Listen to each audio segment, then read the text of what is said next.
let's go ahead and get to Ben. Hey there, Ben. How Hello. you doing? Hey, good. Can you hear me? Yep, we got you. Oh, What you want to talk about? Okay, hey, great. Yeah, I had a question. I may not be like exactly who you normally think a theist is, because of course I believe in microevolution. I think we all do. That people in Alaska end up looking different than people elsewhere because of the climate. But what I wanted to discuss was non-organic material seems to be guided by a force like we would call entropy, just kind of random things hit each other. Whereas organic material or living material seems to have a different kind of force, which pushes it not randomly, but towards complexity. And ultimately, in the human person, towards even an ability to have consciousness. You follow me? You agree with Totally that? follow you. Yeah, totally follow you. I have quite a few thoughts, but I want to hear the end of your. I want to hear the culmination before me and John start giving our opinions. Absolutely. So I'm saying if you call that force, there's not a thing. There's a force which goes on, which sort of pushes nature in that direction. If we call that God, then, and I know that doesn't mean necessarily that everything that we use, the Bible or anything like that, but if we call that God, then all of us would be theists, right? All of us would be theists. I don't. I mean, I feel like you're playing with the definition of God, and I feel like you're reducing the idea of God down into something that it's not necessarily like representative of. Like I don't know. It just it seems like a weird definitional thing as far as like calling it God. Normally, when people talk about something as being God, what we're talking about is like some kind of entity that has some kind of intelligence that is, making conscious decisions to affect things in our reality in a certain way. Right. And so like, I would say typically that's probably what people mean if they're, talking about a God. Okay. I mean, I have a master's degree in Catholic theology, and there's some nuance here. Like for Catholics, we would talk about God as the ground of being, not a being among other beings, but like the ground of being itself. So I mean, so that just sounds like presuppositional stuff to me. Okay. Well, what I'm saying is, if we'd start with just part one of that, would you both agree that there seems to be a different force acting on living things, which causes them to be organized, what you can call survival, right? It doesn't seem to be like non-organic things where they just seem to bounce around and follow sort of the laws of physics. You agree that there's a difference? So Ben, I have a couple of thoughts here. John, is it okay if I give my couple thoughts? Okay, so here are my couple of thoughts. So first and foremost, there's a distinction that I have to make about something that you said earlier about accepting microevolution but not macroevolution. Microevolution is macroevolution. These two things are the same thing. The only difference between them is you're looking at a time frame. Right, so macroevolution is speciation. It's the formation of new species, whereas microevolution is change within a species. So if you accept any kind of speciation, even if you only think, that only new fruit flies can come out or whatever, you do accept that macroevolution is something that can happen. The logical sort of conclusion Can I push back of that on that just a little bit? Yes, you may, of course. Okay, so I would make the distinction that microevolution is the variation within a genetic pool that is expressed in, let's say, a snow leopard looking different than a different, cat. Okay, but I think with macroevolution, you add the element of neo-Darwinian selection through genetic mutation, and that I actually think has been disproven. So you actually require those types of mechanisms. So we were talking about neo-Darwinism, right? I'm going to go ahead and say that we're talking about all of the mechanisms that act within evolution. So natural selection, gene flow, genetic drift, mutation. Mutation provides the new alleles. These others act upon that variation, whether it's new or extant, existing. when we're talking about the definition of micro and macroevolution, though, these aren't definitions that I've defined, right? These are the definitions. So it's not something that we can sort of quibble about. Like you can say, okay, well, I accept this amount of microevolution, but no more. I would sort of push back on that and say, we have observed both in real time, right? We've seen the formation of new species. We're watching some in progress right now in the case of ring species like the California salamanders. And we've also induced it in the lab when we're talking about things like reproductive isolation in fruit flies. That was a 1983 study or 1981. I can't remember which, but it was a reproductive isolation in fruit flies, which does follow the biological species concept. Now, macroevolution typically isn't even the problem that most creationists I talk to have. I dabble with creationists of all kinds. It's sort of my MO. And when I talk to creationists, generally the problem that they have is when speciation is occurring outside of the limits that one would intuitively accept. So they would say, for instance, that a snow leopard and another kind of cat, to use your example, that they're related. Those two things share an ancestry back to some kind of archetypal cat at some point.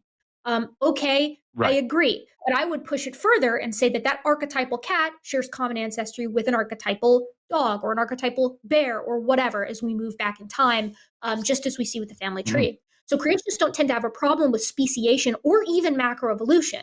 The problem that they have is with common descent, that everything shares a common ancestor all the way back in time. Would that describe you? Where you make a leap from a different type, like from a plant to an animal, or from a certain type of animal to an altogether different type of animal, that I think requires the mechanism of genetic mutation. Well, hold on. So typically, that I would say it's typically what creationists mean when they say microevolution is just adaptation. Adaptation is mutation. Like it can't. Well, it's not solely mutation, but like it can be like mutation. It can also be like epigenetics, but I mean that's kind of a different type of mutation going on. Like an expression of the normal variations, like blue eyes, brown eyes. That's not genetic mutation. So I would push back Lighter on that skin, though, Ben, and darker skin.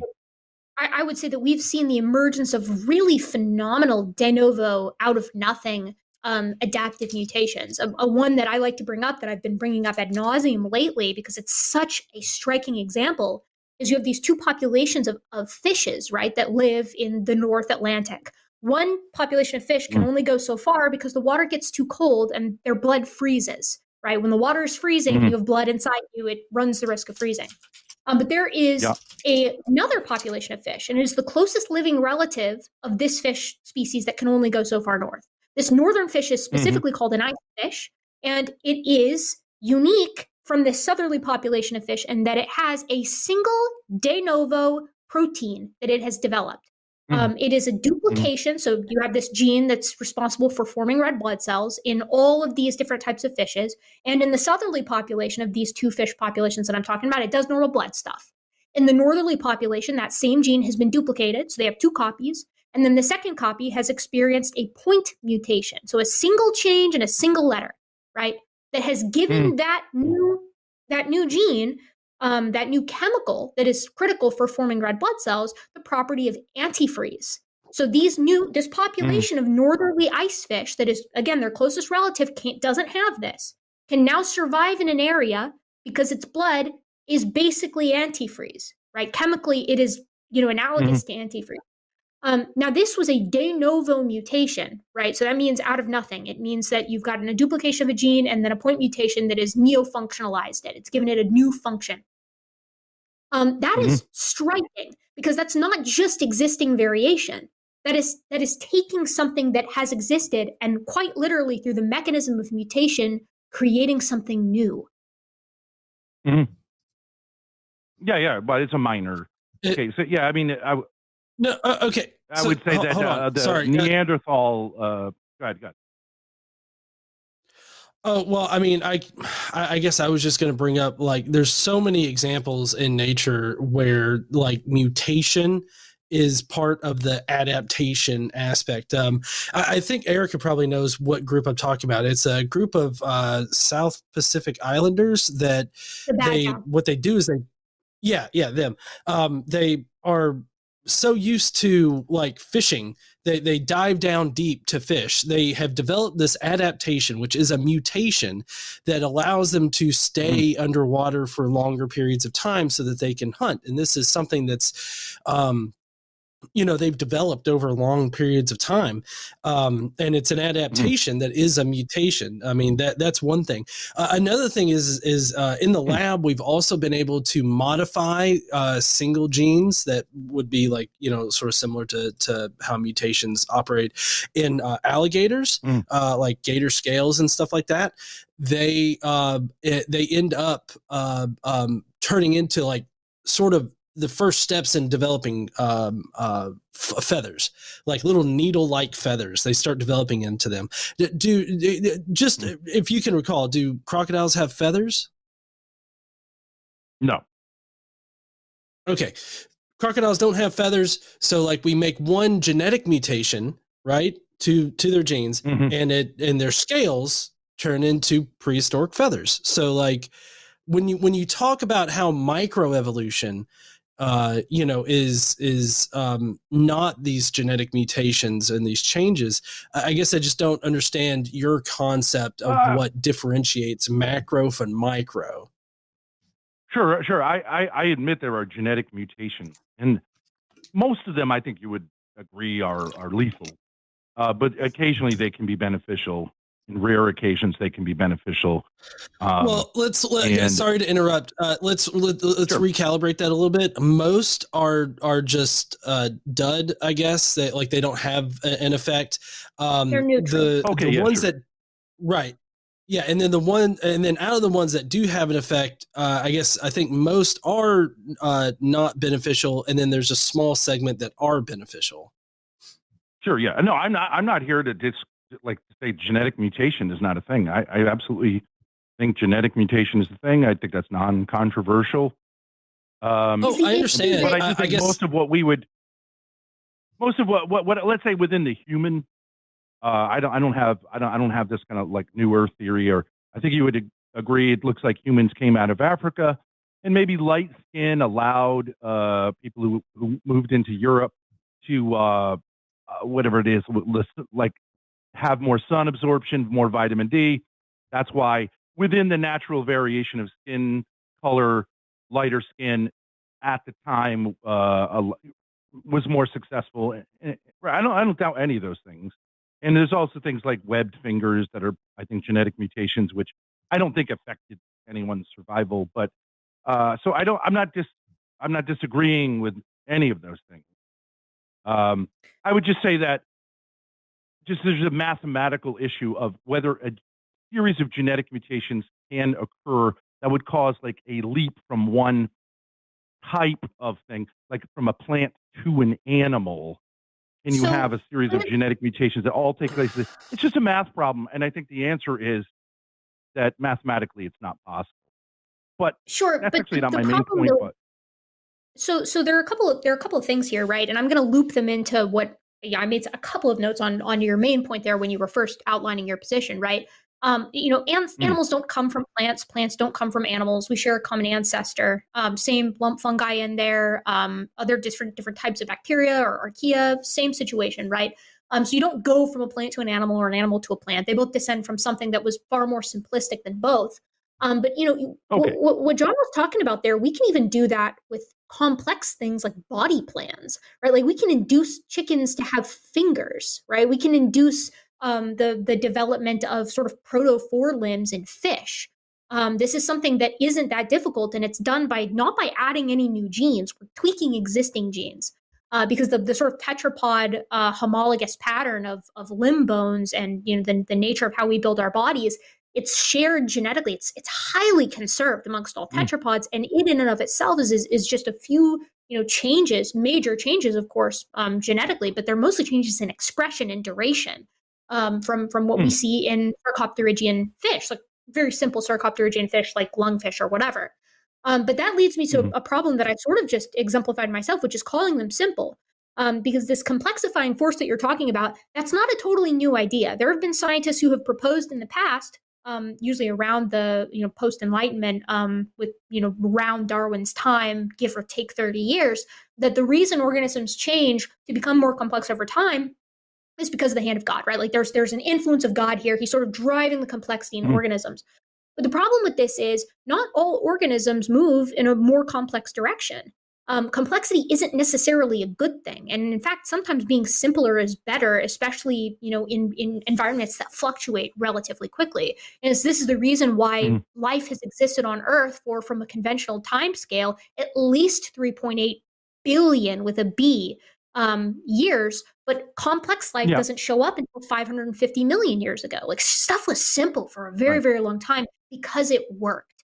So it doesn't seem like there's necessarily this complexifying force that does exist. And then the last thing I'll say that you sort of mentioned earlier that I want to touch on is the idea that humans have this consciousness. We've evolved this consciousness.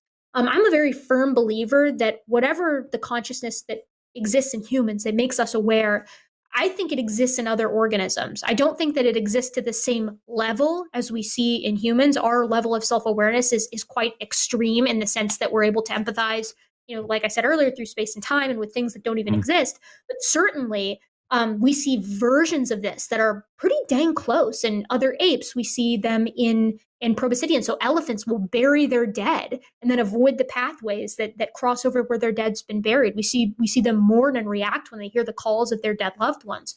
We see complicated behaviors in whales and dolphins, cetaceans who selectively teach their kids based off of the skills that they know they'll need later. So they'll teach certain skills to their daughters and certain skills to their sons. So it's like, to me, all of the arguments that you sort of made, and I don't know what perspective you're coming from, whether you're like sort of a theistic evolutionist that believes that God is necessary to complexify these organisms over time, or whether you're sort of a classic creationist. But to me, this feels like appealing to something that isn't necessary. Does that make sense? Yeah, I mean, I would say, like, if your language there about animals, as distinguished from humans, the traditional language there from a Catholic perspective would be that animals have souls, but that humans have eternal souls, the image of God, or something like that. But I think we would agree there's something about them that's similar. So we use the same term, soul. Again, like, I don't disagree with that. It may be just different types of language.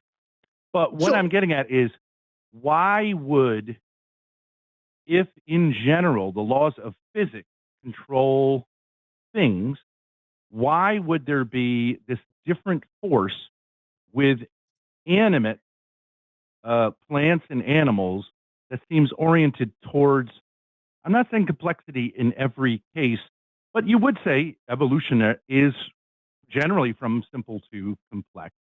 And also from, like, just, human life, or any life, but human life develops from very simple organism to something very complex. You don't see that outside of living things. No, go ahead. No, sorry. Can we define what you mean by complex here? Because I guess I just don't understand exactly what, when you say that it's complex, like, what do you mean? Mm-hmm. Well, I would say a human being is much more complex than, I think Erica was saying, we evolved from bacteria. Those are more simple, right? I think we intuitively understand the difference. Well, sure. I mean, I would say that, humans are more complex than bacteria, but I mean, we're multicellular, and I believe bacteria is primarily single cellular. So, I mean, like, our cells could be comparable, I guess, but I don't know. I mean, like, do you think that we are more complex, like, in our workings than, like, other apes? I think there's more complexity in how our brains, our brains. So you don't see them as just. That's true. Well, I mean, they're more developed, but I don't think that necessarily means that they're less complex, at least in the way that they work, like the way that our neurochemicals work and all this other stuff. Like, I don't think that there's much. I mean, I'm not a zoologist or a primatologist, so I mean, I can't tell you if there's like a major chemical difference in how a chimp's brain works versus like human brains.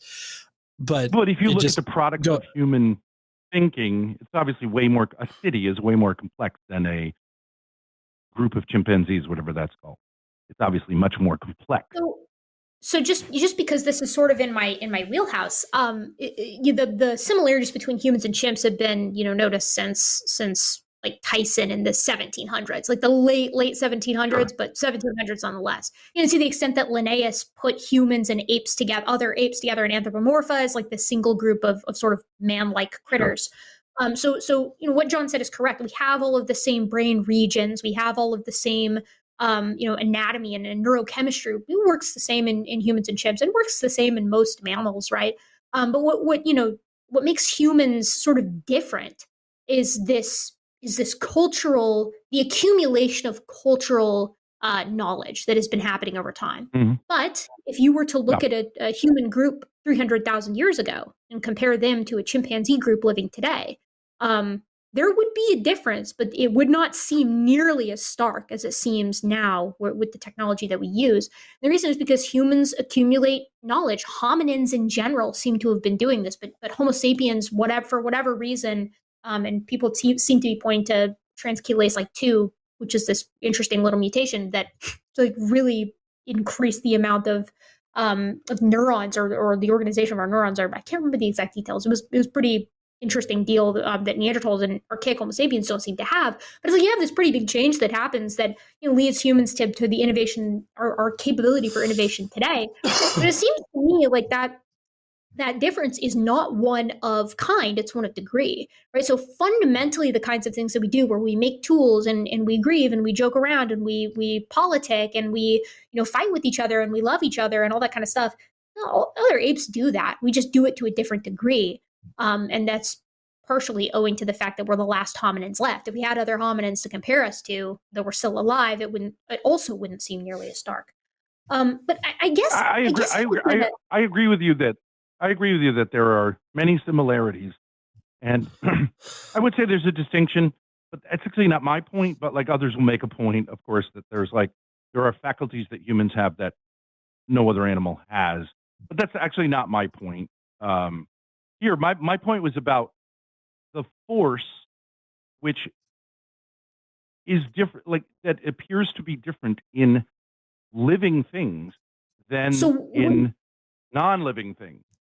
So when you say that, right, and this is an important little bit, right? There was this question. There is still a question because you don't prove anything in science, but it's like there was this question. It's like, okay, well, how do you get life from non-life, right? From an abiogenesis perspective, how could you ever go to something complex from what chemicals typically do, which is reach a more stable state and call it a day? And Jeremy England famously argued that the reason is because by going through this step of being temporarily more complex, you actually end up increasing entropy in the long run. And I'm not a biochemist, so I don't know the details of that argument. But it seems to have made a decent case that it's like, okay, well, you can have this physics-based, this chemistry-based, reason as to why you would go through the step of being temporarily complex. And if you go through that stage of being temporarily complex, then from a physical perspective, that stays. And you can sort of get this complexifying force, as it were, over time through natural selection, because sometimes being more complicated gives you an edge in environment, right? So the second that you've got any type of natural selection going on, you're off to the races. And England provided that initially. A rock doesn't care. There's no natural selection where a rock says, like, I want to survive, right? It just bounces around. Right. Because they don't reproduce. There's no force. Right. Right. They don't reproduce. But I would say that when you were mentioning earlier that there's no levels of complexity in rocks, I don't think that's true, right? Like we have levels of complexity in inanimate objects all the time. We have vast cave systems. We have the beautiful lattices of crystals. We have, suns as compared to a single atom, right? Like there's clearly levels of complexity here. And those levels of complexity are reached in inorganic material by those elements, those chemicals trying to reach a more stable state.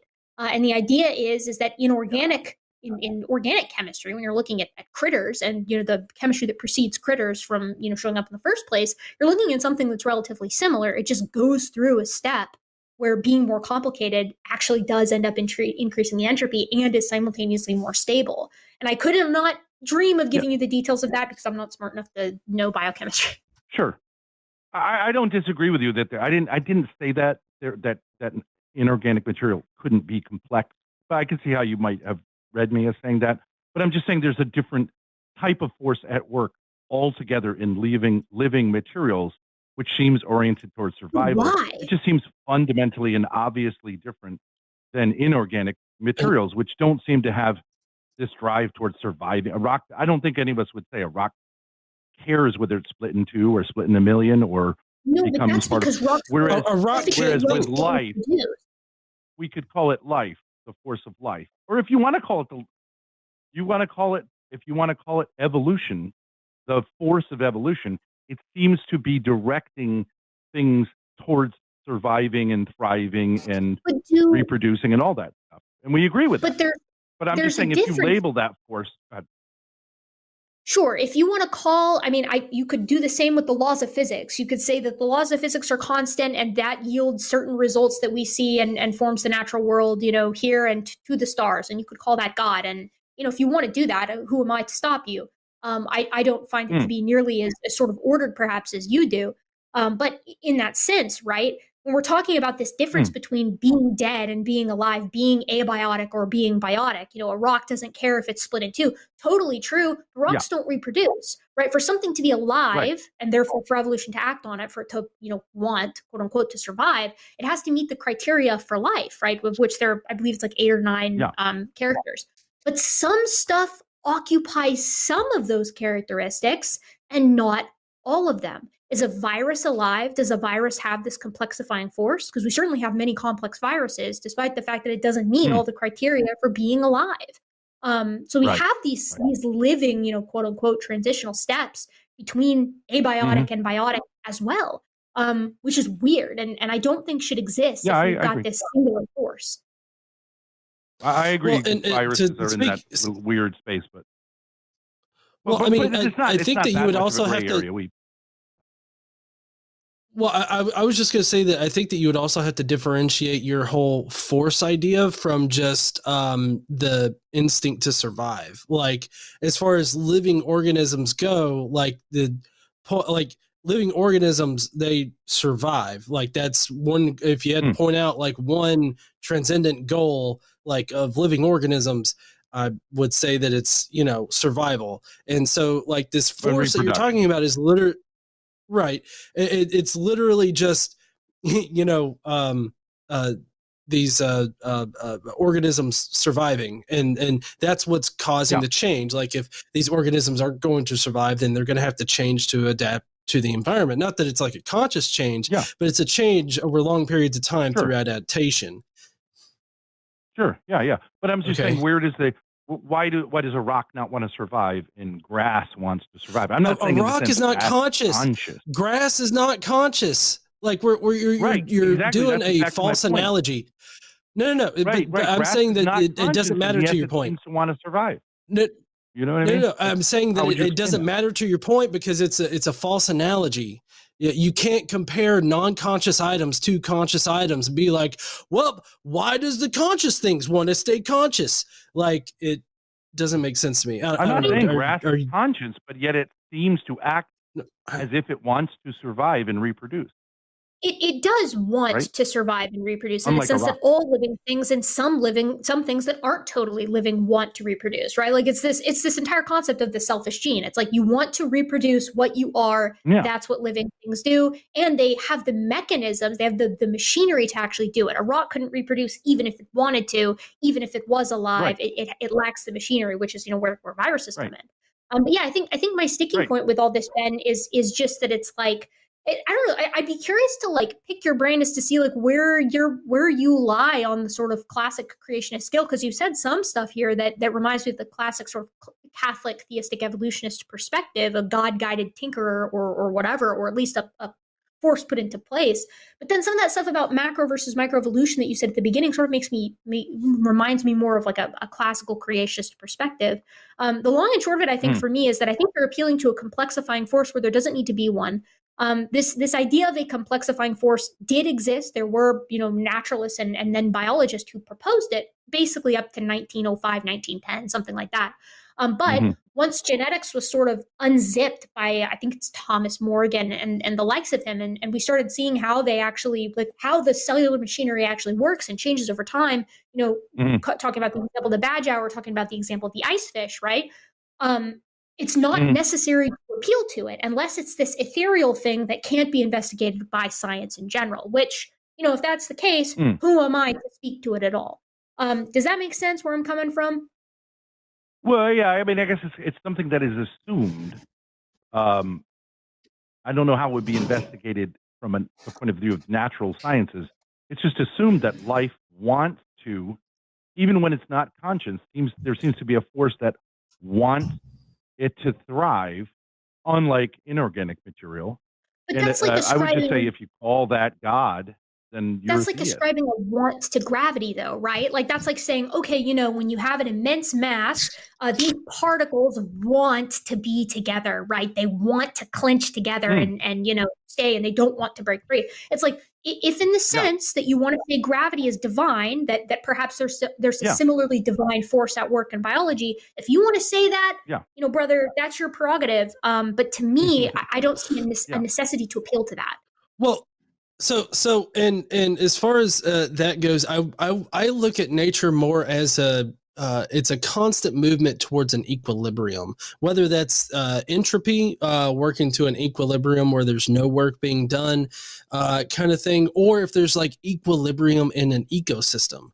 And so like once an ecosystem has reached that equilibrium point, like, I mean, sure, organisms inside that ecosystem are still trying to survive, but they've kind of struck this balance of, survival and non-survival of, different organisms like within the system. Like, I guess what I'm trying to say is like, in the system, there's equal parts survival and not survival of certain entities within the ecosystem. It's just like it's kind of like in an equilibrium state. So like I don't know. Maybe that doesn't make sense to what you're trying to lay down here, but it seems to me like you want there, not that you want there, like you're manufacturing it or something like that, but it just kind of seems like this force that you keep talking about is sort of like, I don't mean to be derogatory, but it's this magical aspect to reality that you think is there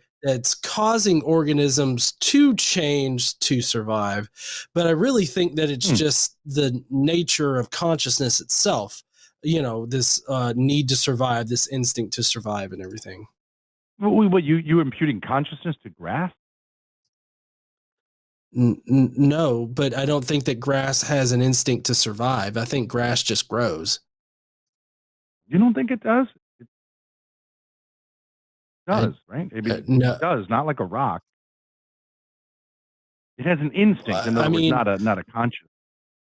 Well, no, I mean, it doesn't have a central nervous system that would necessitate the need for like a consciousness, necessitate a need for like, instinct and stuff, I guess, in that kind of way. So, I mean, that's what's going on in plants is quite different from what we see in animals versus fungi even, right? Like we know that when you mow your lawn, that really nice grass smell that you smell is actually a warning signal that grass can pick up on, that it's like, oh, we're being damaged. We're being damaged. Everybody get ready. Right. We need to start regrowing because we're being damaged. So it's like, we're anthropomorphizing it and saying that it's a warning signal, and we're anthropomorphizing and saying that it wants to do this or it wants to do that.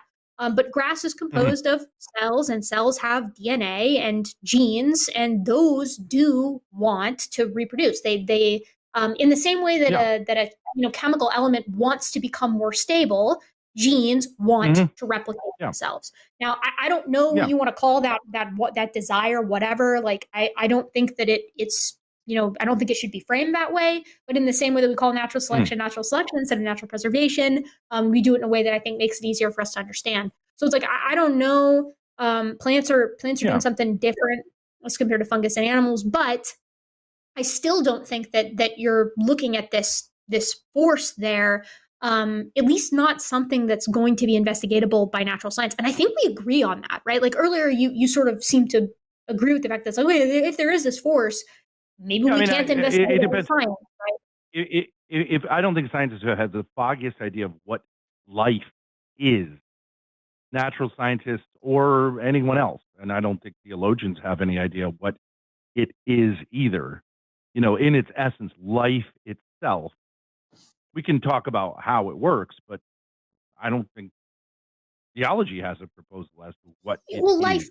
Life from a perspective of like, why is there stuff here? Why, you could talk about abiogenesis, and then it's like, well, okay, how do you get those organic chemicals? And you can talk about the origin of that. And eventually you're going to run into a block. If you move far enough back in time, is why is there something rather than nothing? And, I give that exactly. to the astrophysicists, and I give it to the philosophers because it's sort of outside of my wheelhouse. Sure. But, if you want to put the reason for life, like what life is, into sort of this intangible, non-investigatable box, and say that it sort of falls under the same category as that other stuff, I will again say more power to you, but it's outside of what I feel like I can use, the tools that I feel like I can use in the world. I'm just saying you could use the language. Like you must know, like the ancients looked at the movement of the planets, and they found a harmony that they ascribed to, they thought was divine. Right. And I'm not saying it's like in that sense that each planet has its own. But as a theist, I would say, that all the harmony in the universe is, an expression of the ground of being and the complexity of organisms. I think most scientists would say it's beautiful. That the complexity of a leaf is kind of beautiful, not just it is, but like that it's kind of beautiful, amazing, wonderful. And so, but you understand that that's very subjective determination, right? I think we as humans look at nature and say it's beautiful. I don't think that's controversial. But what I'm trying to, I guess what I'm trying to implore or talk about here is the fact that finding them beautiful, finding them like awe-inspiring or whatever, those are very subjective things. Like those are personal experiences for you. That doesn't make it an objective fact that this is like beautiful complexity. I mean, I do think it's the common experience of humanity, and I think that's objective. But I understand like a particular mountain may be more or less beautiful to different people or whatever. I understand that. But I would say that, I don't know. I mean, I would love to see creation. I'm not really a creationist. I don't think in the sense of young earth and any of that kind of stuff. But I'm just saying that it used to be that the church was really the birthplace. The Catholic Church was the birthplace of the natural sciences and universities, and there shouldn't be a conflict between the two. And I understand there is for lots of historical reasons, but I don't think that on religion side it should be telling scientists to pigeonhole their results so it works with the Bible. But I also don't think that scientists should say that if we define God as, let's say, that force, that therefore, like, no, we have answered this question definitively, that there is no, personal force in the universe that's creative. I will be the first person to tell you this as somebody who is in science. Science is not doing that. There is nobody who is taken seriously in the scientific community who is looking to say science proves there is no God, right? Like that's not the purview of science, right? Like science isn't interested in supernatural questions. That's not the point. So it's like, it's not the job of science. But there are many people who do that nonetheless. Sure, but they're not doing it from a scientific perspective. Like I've never encountered anybody who's a serious scientist ever who has said, my science proves there's no God. In fact, I study human evolution, and I have people in my department who are Christian. I have people who are Jewish. I have people who are Buddhist, right? Like they come from different perspectives. They make it work. And it's like, so I agree with you in that sense, right? Like I'll be the first person to say, theology is really none of science. In popular culture, there is a stereotype that, and I agree with you. I agree. Real scientists are not doing that, but there is a Richard Dawkins type who is like seen as, from the perspective of science,